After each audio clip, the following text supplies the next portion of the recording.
Belgium is formally investigating Russian attempts to influence the outcome of the European elections in June. The Prime Minister, Alexander De Croo, said that the Kremlin had bribed some MEPs to spread its propaganda and disinformation to get more pro-Russian politicians elected. He added politicians from several countries had been targeted and some had been given money, others were influenced in other ways. He stressed that EU-wide action was needed to counter the interference. The Czech Republic has also opened an investigation.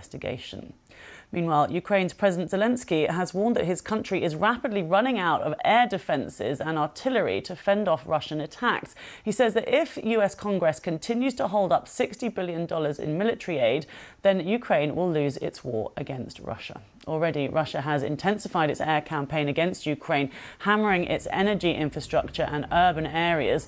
On Thursday, a major power plant near Kyiv was destroyed by Russian strikes. And these are images from the city of Kyiv, which has come under intense bombardment over the past few days. Well, let's speak now to Marian Zablotsky, who's a member of the Ukrainian parliament. Hello to you.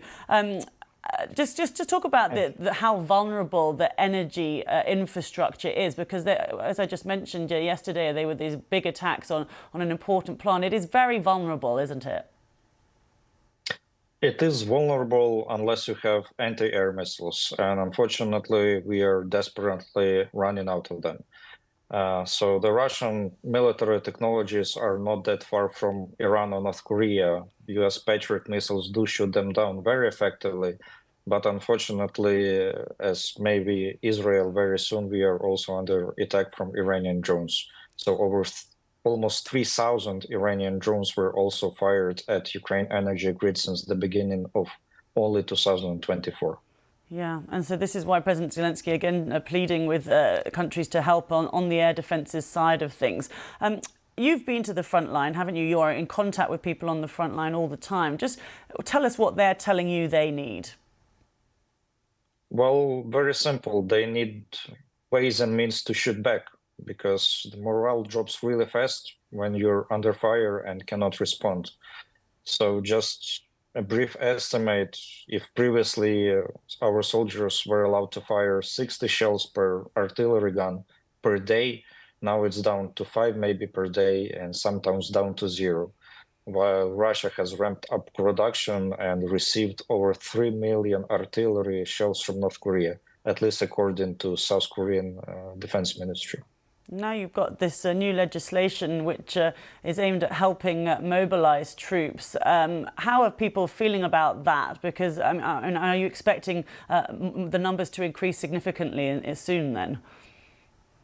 Well, people are willing to fight, but as long as they know that they have ways and means to respond. And unfortunately, the US aid has been locked for 6 months now, which definitely resulted in thousands of Ukrainian deaths, which could have been avoided.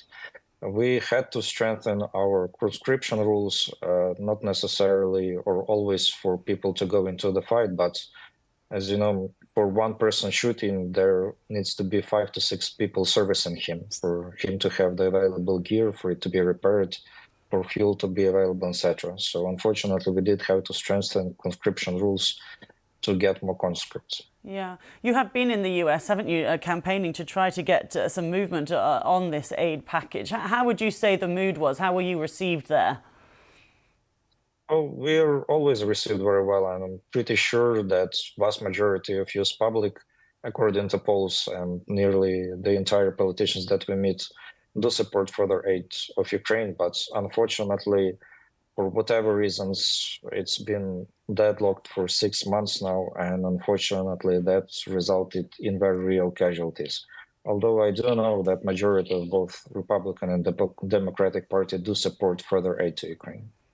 Okay, well, thank you so much for talking to us. Marian Zablotsky, a member of the Ukrainian Parliament. Thank you.